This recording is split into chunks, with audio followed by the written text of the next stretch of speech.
On YouTube, you would expect to see clips of funny TV outtakes or amateur home video by college students. But now people are getting to take a close-up look at eye-popping medical procedures.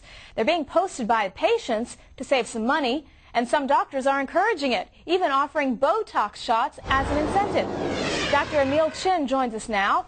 Dr. Chynn is an ophthalmologist. So, Dr. Chynn, what you do, you do the surgery, LASIK, on a patient's eyes, for example, and you send him home with a DVD of the procedure, and you're hoping that that video gets put on YouTube. Why? Well, our patients find us through the internet because they're in their 20s, 30s, and 40s, and this is how they search for things they want. Typically, they want to share with their friends, and YouTube, like other social networking sites, is a good forum to do that with. Not everyone agrees, though, this is such a good idea. I think we have a graphic of Ruth Fishback. She's with the Columbia University Center for Bioethics. And she says, quote, "It's disappointing to see commercialism creeping into what should be a very altruistic profession.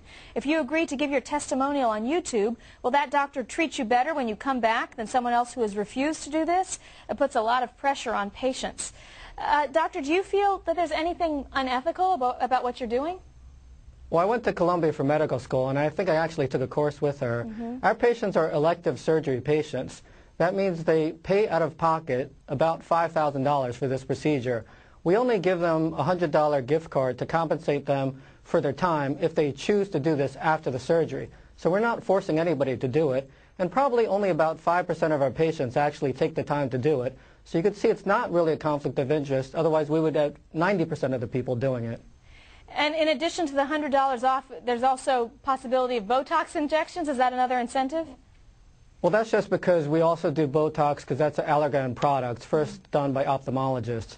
And it costs us $100 to do a Botox. So if we have a woman in their 40s who wanted to try Botox and never did it, we could say, well, instead of the $100, you could try Botox. We've had a few people do that, but that's really more just something to make them interested.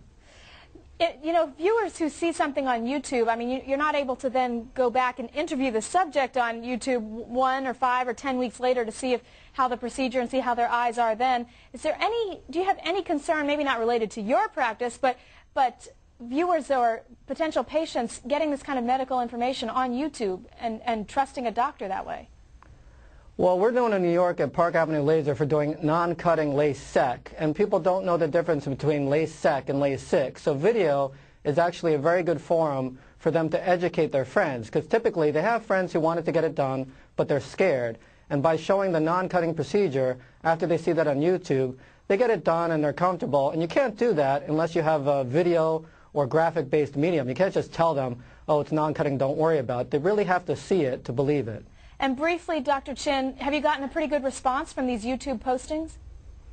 Well, I think we have 20 or 30 postings, but I do about 1,000 surgeries a year. Like I said, it's really just the younger patients who are on YouTube or MySpace anyway, or maybe some patients who are just especially happy and they want to share with other people to make them equally happy after their laser vision correction. Like myself, I got it done 10 years ago, 20/20 for the rest of my life.